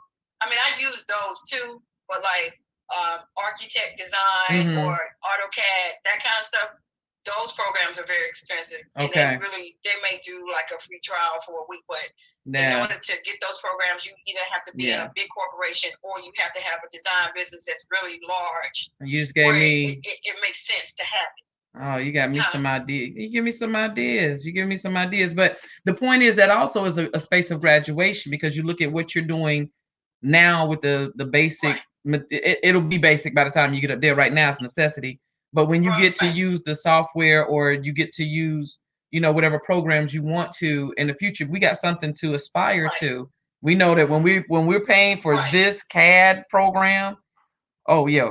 Well, this is a good celebration because there's some baby And the steps. yearly, exactly, you've grown. You can see Yes. growth in that. Yes. And just like there's another program called SketchUp, which was really popular some years ago for designers and architects. So SketchUp now is through Google or through you can use it free up to a certain point. Okay. So it's called SketchUp free. So you can use it, but then when you want to upgrade, then you pay like a certain amount, and then it's like and you renew the license to use it every year. But it's not as expensive as it used to be. It used to be very expensive, but now you can use pretty much most of that program free online. Okay. But you don't get to, if you want to download whatever you've created, like if I want to create, in SketchUp, I can create furniture. I can design furniture how I want it to be. And then, if I wanted to take it further and have it made, I can do that. But you can create it online.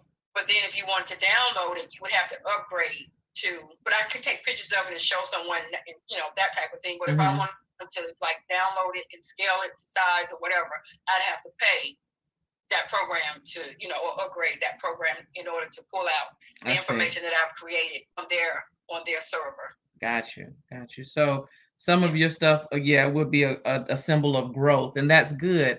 I think that we don't leave room for things that look like a graduation in our business because we run to the front of the line.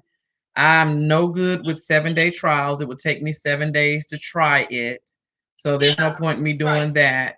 The reason I say free because I've wasted lots of money because it takes me a while to decide to sit down and try some new technology or to see how much time I'm going to have to invest in this new thing I'm learning. And it is easier now, it seems, to edit things and to get online and things that 12 years ago I'd have been, were we still paying for internet 12 years ago? So, I mean, like paying for time for internet. I think we might have been paying for time in an internet cafe or something 12 years ago if you didn't have I think so, yeah. Yeah. So that lets you know in 12 years is not a lot of time, but a lot changed in those 12 years. So we went from paying for minutes, paying for internet minutes, to now you can get on here and be here as long as you want to, and then they capitalize off of that. Yeah. So just like what you're talking about, some of the software will be a growth measure, and some of it is easier now than it was before. These are moving parts and could be distracting in our business. But I definitely don't want us to be distracted with how much debt we go into in our business, because I know a lot of people have heard save up, 6 months living expenses when you start a business. And I'm gonna tell you, once you do that and once you spend those 6 months, because people and human nature allows us to get comfortable. If I ain't broke, I ain't worried about it. But the minute I'm broke, panic set in. So where's the 6 months for when I actually take it seriously? Because you got 6 months living expenses for those who could do it. But then when those 6 months up, then you got that sense of I need to do something. Now, if you're very disciplined, I'm not talking about you. I'm talking about the rest of us who don't get worried until it's time to worry, like I'm out of money. Not, oh, let me work comfortably in these 6 months. We'll spend the money from the 6 months getting a new machine that we don't need now because we're not big enough for it. But how will I get big if I don't buy that big piece of equipment? Find another way to do it. So because I was going to say, for example, like I have a website that I created through WordPress, but WordPress is like drives you crazy. And I'm still, I'm paying for it, and I haven't really updated it, so I don't give that website address out to anyone because I haven't edited that, the site, and it keeps changing, and I don't know whether I really want to keep that, through WordPress or not now. But I'm paying for it and I'm not using it.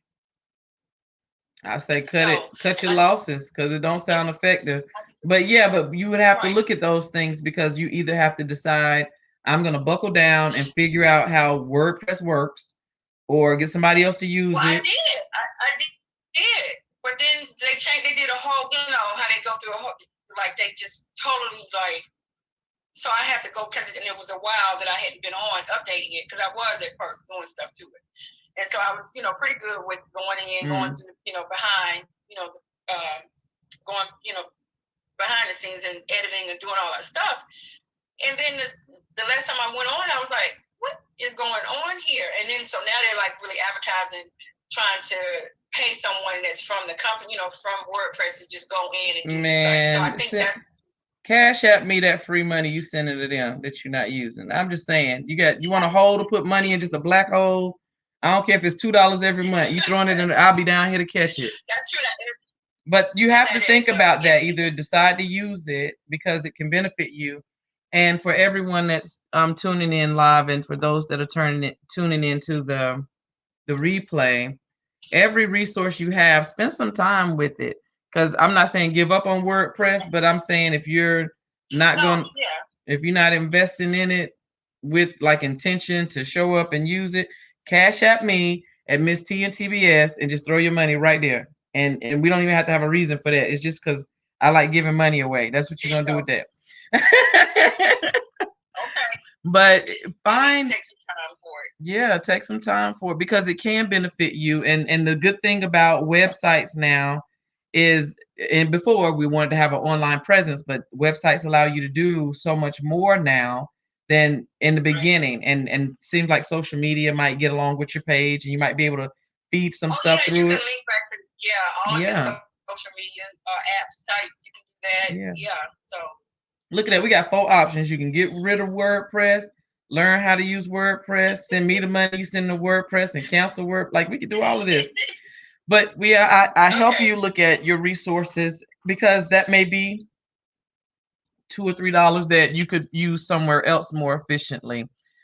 Free conference call right now has they've started where you don't have to have that extra code when you use them. It's still free, but if you want to just have the one number and people just call in and they're able to, start recording right away with you, they don't have to have an extra code. And that's $3 or $4 a month. Now it's worth it to me because I've been on free conference call for 12 years and I want to see what the new features are like. But that's because I've exhausted, in my opinion, my use of the free stuff. And there's a lot you can do. No, I said I had free conference call years ago. Oh, you probably still have it if you still have the email attached to it, and you'll see the updates with it. Because I don't think free conference call let you break up with them. They like Facebook. It just they stay with you. We ain't going nowhere. We're not going nowhere. Now, you know what? If you ever been with somebody who said they'll never leave you, you know they're a liar. But Facebook, the Bible, and free conference call will never leave you or forsake you. Facebook a million times. All they waiting for you to do is reactivate. Yeah, all you need to do is reactivate. They don't care. They right there waiting on you. So people who are thinking about working with a coach, specifically with Coach Cat, you're talking with one of my current clients and friend. We have known each other, I think we discovered 12 years. She actually knew me before I even started doing This Needs to Be Said, because I was helping someone else with their project, and we met through that. And so I've been waiting. I told her, I said, I've been waiting to work with you. I like people who like doing what they do, and those people like, well, I already got it. I don't need you to come along. I don't need to pay you to help me do what I already know I'm doing. But what I noticed with us is that I think I'm amazing, but I know that I also am lazy. And if nobody says, hey, I'm gonna tell you what my husband did. He told me, because I was telling him, he sold me a commercial when we got together. And he said, what you mean I sold you a commercial? And I said, well, I didn't expect all this trouble I'm having out of you. You ain't doing none of the stuff I'm telling you to do. You're rather hard-headed. I mean, you done got comfortable or something. And he said, well, you bought the commercial. He said, but you know what? You sold me a commercial too. He said, where's all this needs to be said stuff you was doing? He said, what made me want to look you up was the This Needs to Be Said image I saw online. I said, well, and he held on to that information. That was a couple of years. I'm amazingly lazy. Awesome. I mean, I'm gonna be good at whatever. He said I'm amazingly lazy. But yeah, I was like, you know what? That's something. And my kids, I told them, I don't like nobody lying to me. And they said, well, Mom, Well, you told us to live our dream, and this was 12 years ago or better. They say you told us to live our dream, but you go to work every day and you don't like your job. Well, So, I mean, like, can't grow with people giving you advice every 10 or 12 years. But when you have someone working beside you, people will they'll let you know that they did their homework assignment or they completed this thing or they got that meeting they were looking for because they know you're going to ask. A watch pot may never boil, but a watched person will definitely be accountable. They will say, "Hey, I did that thing you wanted." I text somebody this morning and said, one of my other clients, I text this morning. I said, "Good morning, just checking on you. It's been a few days since I talked to you." They said, "Oh yeah, I'm gonna have that right over to you." I had actually forgot that there was something I was expecting from them. I was just saying good morning. So people will make sure that they are accountable, even if you're not asking about it, is my point. Because they know at some point you're going to ask for it, some point you're looking for it. You want someone that's going to praise you, someone that's going to encourage you, someone that's going to say, "Hey, think about that again. Are you willing to pay the consequence for doing that? Are you ready to make that sharp turn away from what you've worked so hard for?"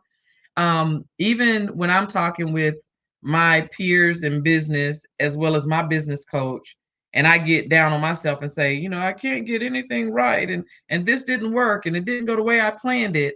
And they said, "So you're just gonna act like you didn't do these things over here. You're gonna act like you didn't collaborate and connect these people over here. You're gonna act like this network that you created didn't happen. That's what you're doing." right. And Right.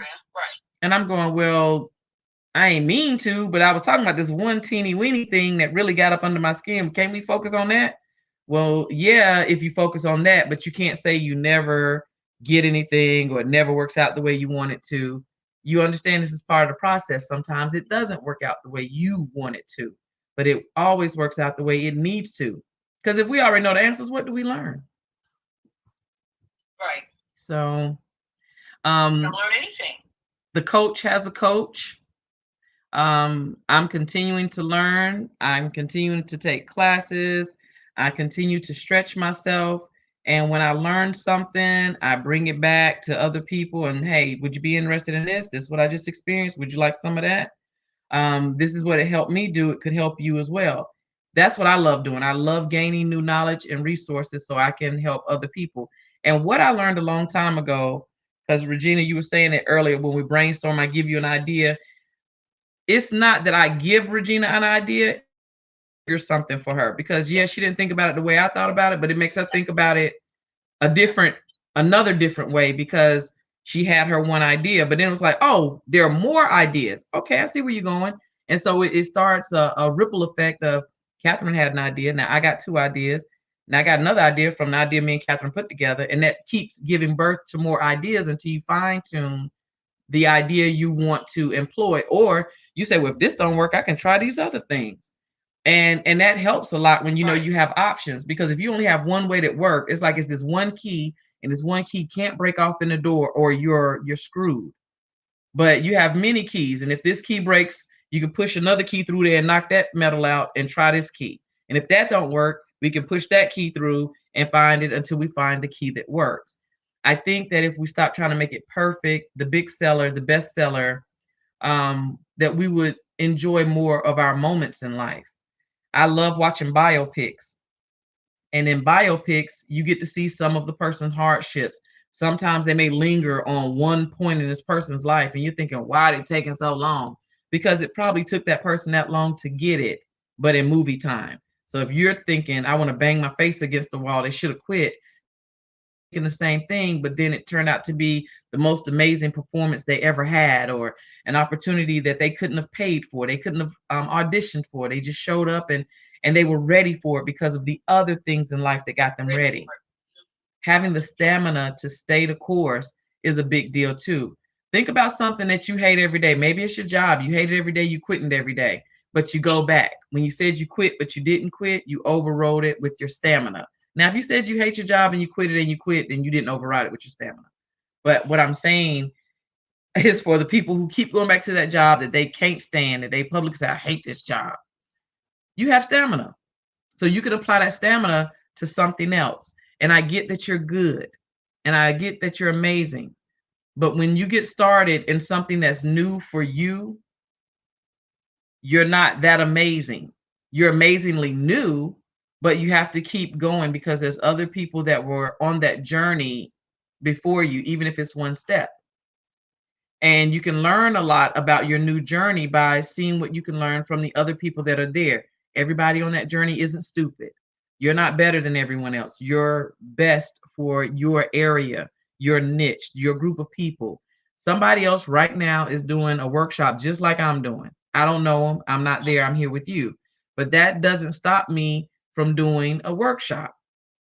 Yes, I want to break the internet every time I do the class. We're not there yet. What I know about the work that I put out is that people will tune into it. They will enjoy it. They will gain something from it. So I have to put something out so you can get to it in your time. I love it that it's on demand. I love it that it can be live. I love it that it can be binged watched later. I love all of that. I love that you have options. And all I got to do is show up and perform. And for every person that ever said that they would speak to empty chairs the same way they would speak to thousands, unless you see them do it in this video where they only have two people live and two of the people is probably them and the guest they have today. If you don't see them give that energy, you know they telling a lie. That if you can only perform when you're great, you're gonna have trouble. You have to perform before you get great because there's little great moments that lead up to that great big moment. So we're gonna talk a little bit more about podcasting as creative marketing, and then we'll get ready for tomorrow's too. But tonight, if you're interested, we are doing some games tonight. Actually, we're going to be testing some games because we still got to figure out the technology and how to get online and update and upload whatever app we got to do. So you'll be catching us cold again, working live with some technology on a site called bash.video. It is in beta, which means it's in a test, and everybody and anybody can log on, and they're trying to see if it's easy to use and if we love it. And I want to see if it can add something to our time together. So I'll extend that to tonight, where we could still have a conversation, but we'll mostly spend time bonding and having fun, and we'll come back together and do day two of the podcasting as a business or as a creative way to market your business under the umbrella of expanding your brand. One more question for you, Regina, and I'm going to cover my eyes and ears so you can say whatever you need to say, and I won't know about it until later. La la la.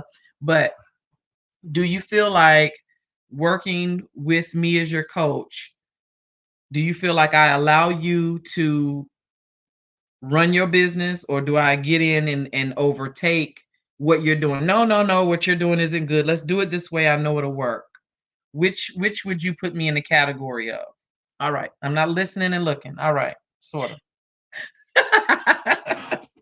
You definitely allow me to run my own business. Yeah. So I'm not getting in the way of without a that. doubt. Good. And I think because if it was any other way, if you were like telling me, no, no, no, you're doing it all wrong, or you don't know, if that came across to me, then I would be like, this is not going to work, because even though you're the coach, I know what I want to do and how I want the business to work or flow. You're here to assist me, and push me and work with me, not to tell me that, oh no, that's not right, or that's not the way, because you're not, you're a coach. You're not doing interior design. Right. And that's good. I want people to and you get to meet some other people that I have worked with in the past, as well as some people I'm currently working with. You're going to get to meet people that I've collaborated with. And here's a secret: people I coach are people I hope to collaborate with in the future. So it's not a one-sided thing. I don't work with anyone I don't want to work with. And that sounds real nasty, because the first time I heard it, I was like, man, you don't work with nobody you want to. That's like diva behavior. But you shouldn't work with anybody you don't want to. You shouldn't work with anyone who's going to make you feel bad about yourself. I'm so smart. I'm the coach and you're so stupid. That's why you hired me. No. And if that's the feeling you get from someone, then that's not who you should work with. You can't thrive under that kind of energy. You're going to get something done, but not a lot of progress. And you're not going to feel like shamelessly promoting yourself because you feel bad about yourself. So thank you, Regina, for being a part of this actual workshop. Thank you.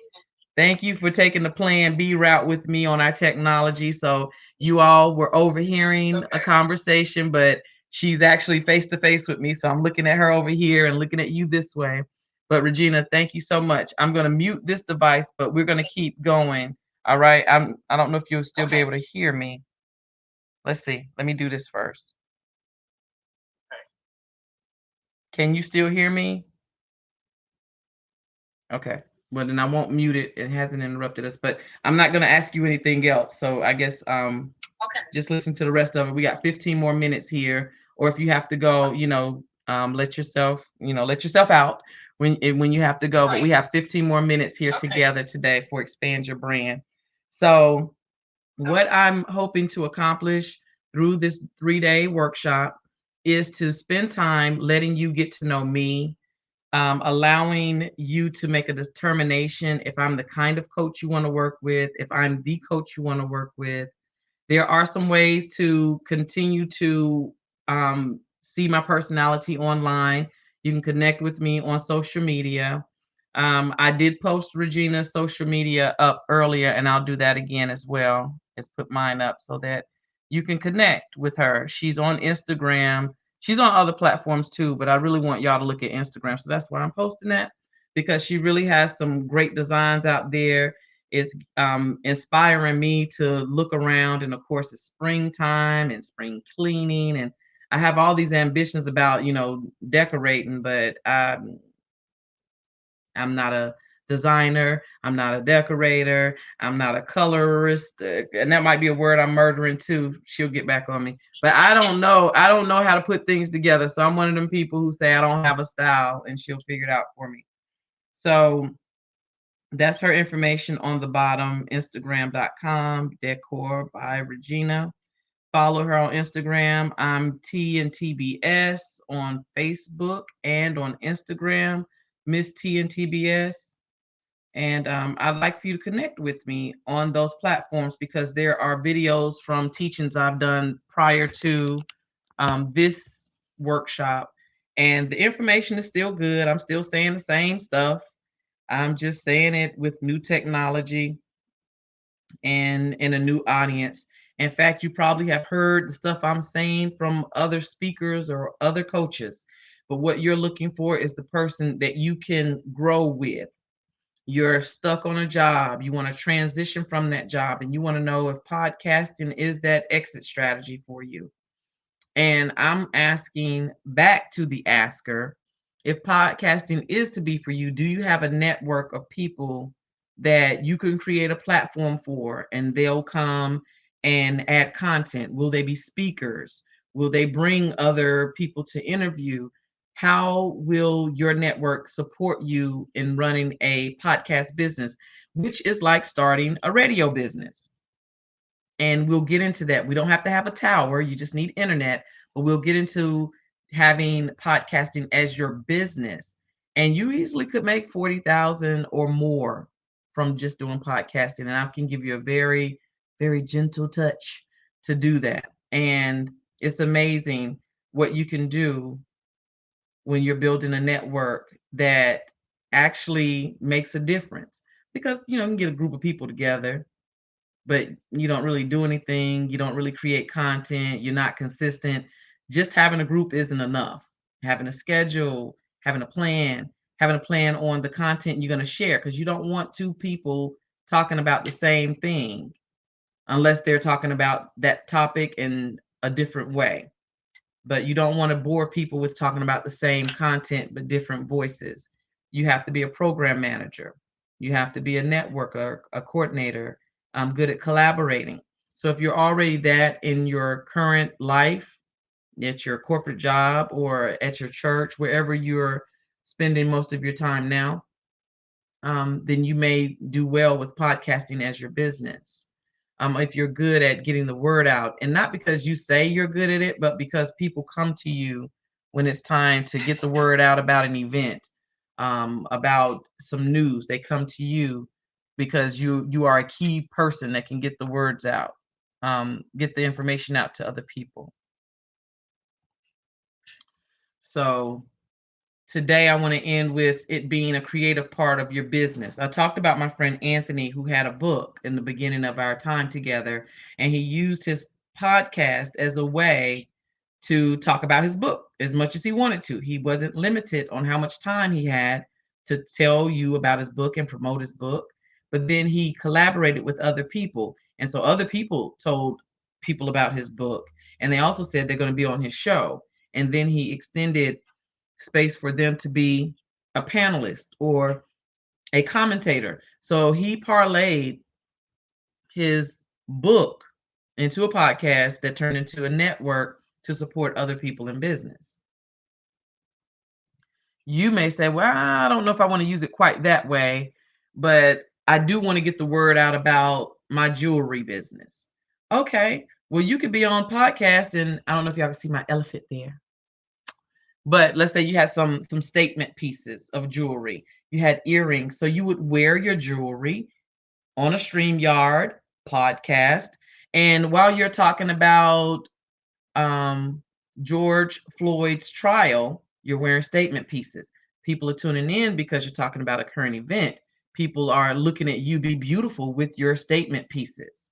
If I want to show off my fingernails, then I'm wanting to let you know that I am a spokesperson for Color Street Nails. I'm not, but let's say I was. And so every time I come on, I have a different design. If you saw my hands last time, I had a love design. This time I'm trying to figure out what to do with my middle finger. I have red and pink on these fingers.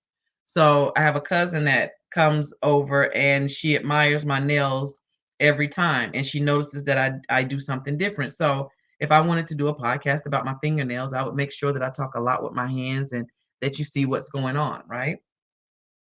So, whatever your business is, the podcast is a conversation. It doesn't have to be limited to what you're selling, but that could come up. You can talk about current events and then do a commercial about your jewelry and your nail color or your natural hair product. Create a show, run your own commercials. You have a 15-minute show, run a commercial twice, 30 seconds each. That's not going to make me rich, not at first. It's not even going to make you relevant, not at first. But pick what you can do often. Maybe you and your friends get together and you talk, or you talk hair, or you just talk gossip. But can you do that for 12 months? It takes about 12 months for people to really discover that you're there. Don't believe me? Wait until you have a new radio station start in your town, and that radio station is the new whatever that FM for the next 12 months. And you're not even bothered by it because no, it wasn't there the year before. And they're trying to brand it. Even though you're currently listening to that station, they say this is the new V100.9 FM. And you say, okay, it becomes part of the sound bite now. This is the new station. Yeah, that's that new station because they just told you it's the new station and it will be new for 12 months. Your business, your podcast will be new for 12 months. You're trying to gain traction. You're trying to get attention. You're trying to fit into the podcast community. And whether you business or do it as a creative way to market, you're still in the business of podcasting and you still have access to the tools that other podcasters would use to creatively get the word out. Creative means people don't typically do podcasting for commercials because commercials are like 60 seconds, 30 seconds, 45 seconds, 15 seconds, but not 30 minutes. A 30-minute commercial, that's breaking the stream of an infomercial. So it's not an infomercial, it's not a commercial, it's a long conversation. A podcast allows you to have a conversation with your audience. If you understand TV and radio as a consumer, you know that you enjoy your TV or your music or your talk radio, whatever you make your relationship with. Maybe you're seeing us on YouTube because you have a relationship with YouTube, meaning I know that there's going to be content I want to see on YouTube, on the television. There are going to be programs that you want to see. And you build relationships with the characters or with the newscaster. You build a relationship. You grow to expect certain things. That's building a relationship. So people want to, check out your jewelry, but they can look at your jewelry in 2 seconds and decide to buy or not to buy. But what they don't know is that you're good at having a conversation. And so while you're talking to them, maybe you change the jewelry that you're wearing. Maybe you do a commercial break. You show a video and then you change your jewelry, right? I don't have on any jewelry, but I'm giving the sign language like you understand that. So you are changing the pieces. And so people will notice that, oh, she has different pieces of jewelry. She started out with this, she ended up with that. And that is how you're silently displaying it. Or you could do a game night and show jewelry on a what is it called? I don't want to call it a dummy. What is the jewelry stand? I guess it's a jewelry stand, and you have it where the necklace is on there. Yeah. So you have the jewelry stand that's there to demonstrate. Yeah, a display, the jewelry display. So you have your jewelry displayed while you're talking about current events or you're talking about how your day went. Nobody wants to hear about how my day went. They probably do. They probably do, because I've watched YouTube videos of people doing nothing, and people actually watch somebody else doing nothing. So if you had an interesting day, talk about your day. Where do you find content for this long commercial conversation I'm recommending that you have? Talk about what concerns you. If you don't like how voting is done, if you don't like how education is run, whatever is causing you discontent, talk about it, because somebody else may want to have that same conversation and you just happen to have jewelry and you look good talking about current events with your jewelry or with your nail color or with your amazing hairstyles or whatever you have in your background. A suggestion for Regina whenever she does her podcast, hint, hint, is that when she does a video podcast, is that maybe she has some shelves behind her with some accent pieces. Maybe has a throw pillow that she's sewn together. Maybe she has some masks or some head wraps that she's done and they're showcased on display behind her. But she's just talking to you about beautiful spaces, or she's talking to you about perseverance or being determined. But behind her, you can see some of the things she's handcrafted. So staging things, you've seen people display and unbox and be an influencer and wear and promote other people's stuff. Wear and promote your own stuff in your 30-minute podcast commercial. We're going to talk some more about using podcasting to creatively market your business. We're going to talk more about that. Join us tomorrow morning at 11 a.m. for part 2, day 2 of Expand Your Brand. Subscribe to the YouTube channel, and you will get a reminder or notification when I'm getting ready to go live for tomorrow and for Thursday. I'm looking forward to spending time with you. If you're interested in playing the games with us tonight on dash.video, let's see how you can connect with me. Connect with me on Facebook. I'd like for you to connect with me on Facebook. Catherine Jones or Miss T and TBS on Facebook. Just say Bash Video. I want to play the online games with you tonight. By tomorrow, I expect us to have it perfected. Yes, I need all of that. I need all of that right there. That color. She's showing me stuff offline. We're gonna get this. Absolutely. See, when you're talking, you need to have that wrapped around your head. Y'all can't even see what I'm talking about. Regina is distracting me with some stuff she's sewn, but she gets the point. Everything you do is showcasing you. I told you in the beginning, I wanted you all to celebrate and congratulate me. I am Mrs. Jones, Miss Catherine Jones. Those of you who knew me before, I was Ms. Catherine Waddell or Miss T and TBS, just that. So now I am a married woman. I's married now. So you're going to hear me talk about my husband and you're going to hear me talk about being married. You know why? Because it's content. No, I will not tell you everything that we go through. I will tell you the funny stuff. I'll tell you the stuff that I'm willing to share, which is the same thing you should do. Tell what you're willing to share, but make it true. Make it true information about your life, stuff you live. Allow your audience to connect with you. All right. Allow them to get to know you past the commercial. Allow them to feel like you're talking directly to them. Make them feel like they can trust you. That's what runs business, trust. I enjoy spending my time with you all. Thank you so much for investing time to spend with me. I hope that you gained something from what has been shared here today. Until tomorrow, have a super day.